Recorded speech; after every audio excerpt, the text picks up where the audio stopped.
Honestly, with the way things are going in this country, those who are calling for one Nigeria, those who think that they feel that they are going to benefit one thing or the other from this system, so they don't even care what happens to the larger society.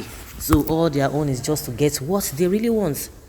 The Nigerian ambassador to the Benin Republic, Lieutenant General Burutai, retired, is in the forefront of the desperate efforts by the Muhammad Buhari regime to get Yoruba Nation activist Sunday Igboho, aka extradited to Nigeria.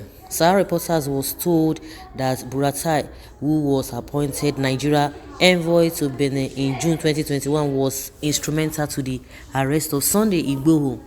A sub-security source in the Benin Republic revealed that Burutai had secretly written a letter to the Beninite security agencies to arrest Igboho wherever they found him.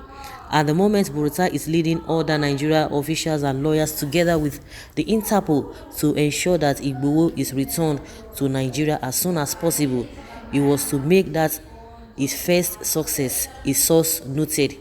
Burutai, since the declaration by the Department of State Services, sent a secret letter to the Beninite government to be on the lookout for Igboho. There were feelers that Igboho was in a small West African country and some of Igboho's associates also gave him away. The source added. Buratai's memo was behind the arrest of Igboho and his wife, Rokpo, at the Kedjon airport in Cotonou, the largest city in the French-speaking country. Recall that 3 weeks ago, the Department of State Services declared Igboho wanted for allegedly stockpiling arms, an allegation he had since denied. Before then, the DSS on July 1st, 2021 raided his house at Soka area of Ibadan, killing 2 of his aides and arresting 12 others. Later that day, the DSS spokesman Peter Afunanya, at a press briefing in Abuja, paraded Igboho's associates and detained them thereafter, denying them access to their lawyers and not charging them to court.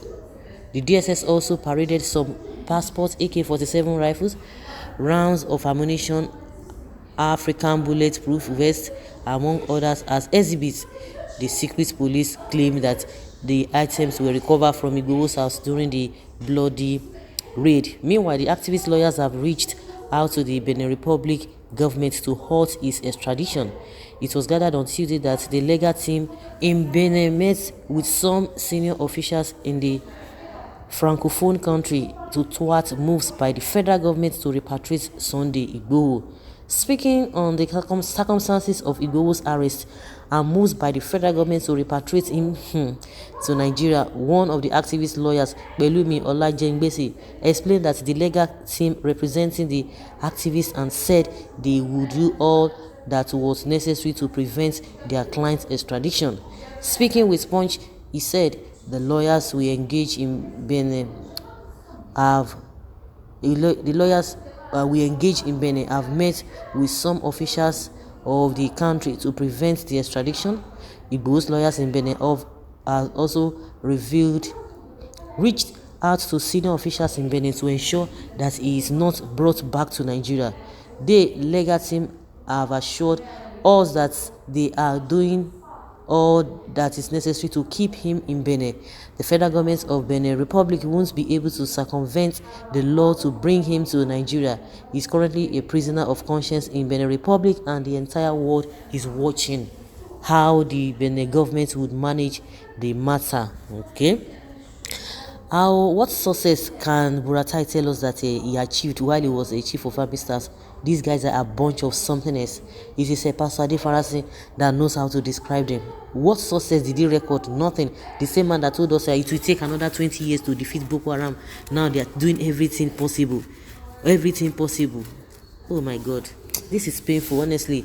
Anytime I begin to talk about this thing, it's always painful. And you see some people coming here to say what is not. Honestly, killer of my people, tears of the innocent Burutai, whose source of wealth is questionable.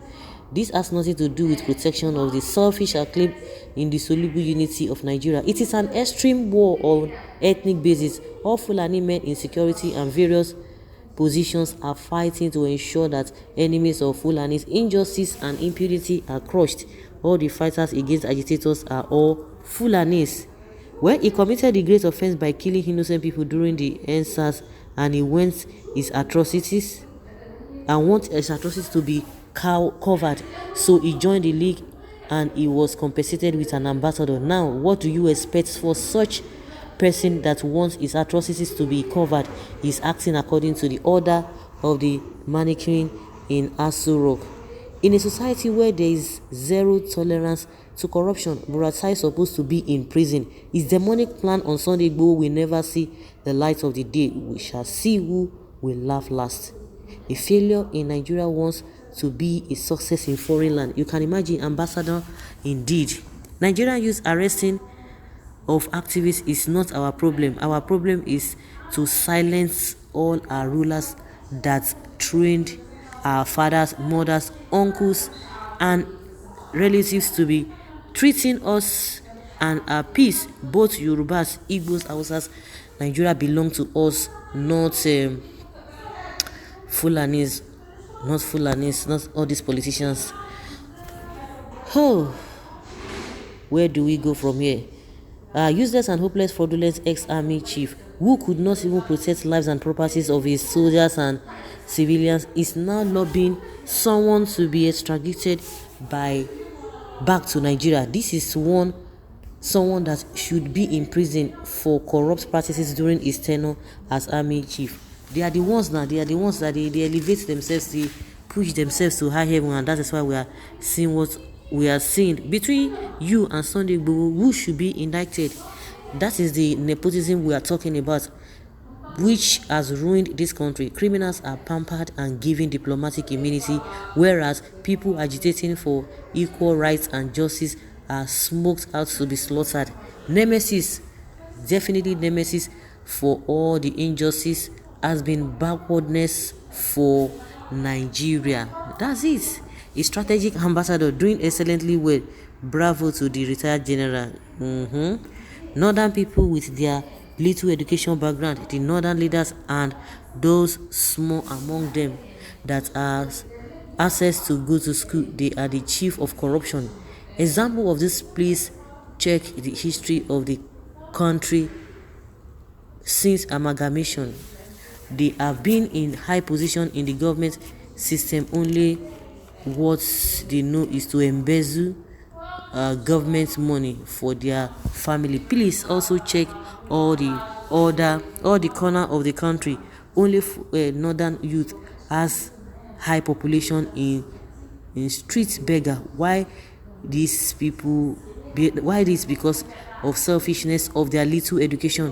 One among them, and also deceive some among them that education is not good, so that they can be give power to they and family alone.